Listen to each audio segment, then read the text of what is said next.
What will happen if I fall into a black hole? Well, I would probably die, or maybe not.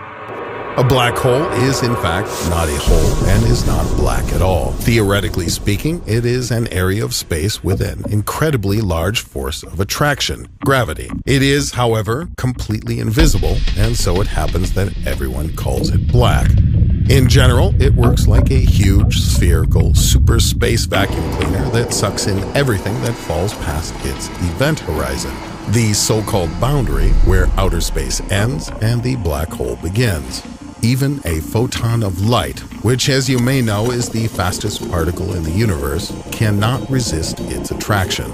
And especially since I am just an ordinary person made up of ordinary particles, I also cannot resist its mighty lure. If I, by some incredible happenstance, came under the influence of a black hole, it would go something like this. If I fell feet first towards the event horizon of the black hole, my head, being farther away, would be attracted much more weakly than my feet, which would be closer. This is not good. Like being on a medieval rack, I would be stretched, elongated really, pulled like taffy to such an extent that my head would likely pop off. Next would come a meeting with the singularity. This is what is at the center of a black hole, its contents. Having passed the event horizon, I come under the influence of the singularity, where every bizarre, illogical, and demonic strangeness, in a very literal sense, occurs. In other words, Einstein's theories don't work here. There are no laws and no rules. All of our usual understandings of space and time cease to exist. This is something quite different, not of this world.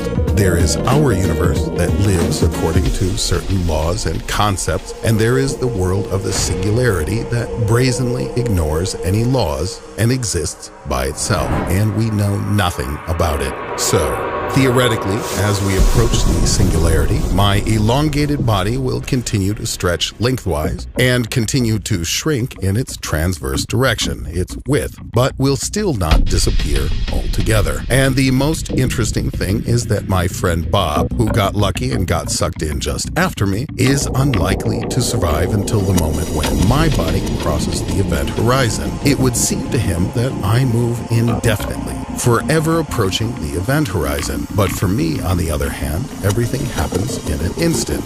But that is not all. This scenario of my death will be relevant if what I'm interested in is the most common type of black holes.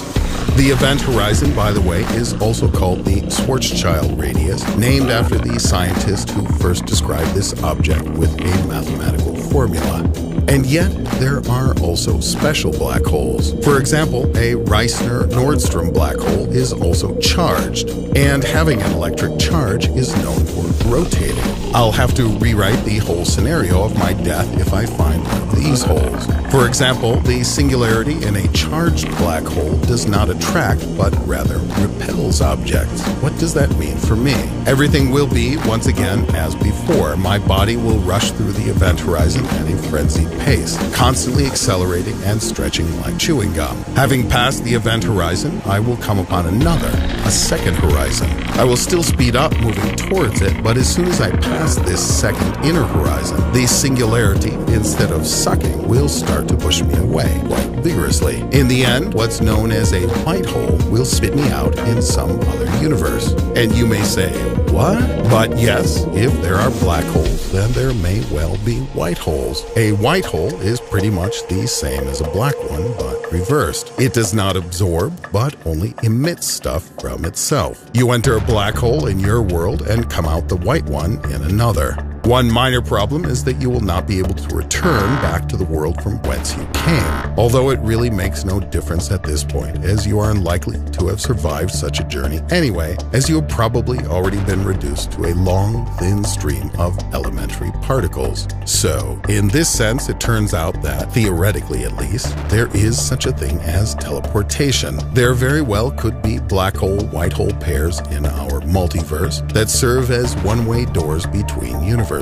That is, the same hole is simultaneously black in our world and white in another. This nonsense is also sometimes called wormholes with teleportation, or black and white holes. Non-trivial topology explains the unusual properties of unusual black holes, through which, in fact, this universal tunnel is obtained. And so we gradually come to the conclusion that ordinary black holes and unusual ones exist, in theory.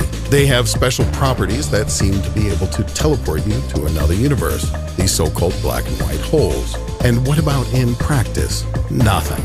You have to understand, nobody has seen anything like this with his or her own eyes. For example, in order to capture a picture of the supermassive black hole supposedly located in the center of our galaxy, we would need an incredibly powerful telescope with a lens diameter almost equal to the diameter of our planet Earth. We are unlikely to ever be able to build a telescope of this size, so scientists are racking their brains over alternative ways to create the first really true picture of a black hole. All of those images of black holes that you've seen through the years are, in fact, just artistic interpretations. That is, they are the vision of some particular artist and do not necessarily correspond to reality at all.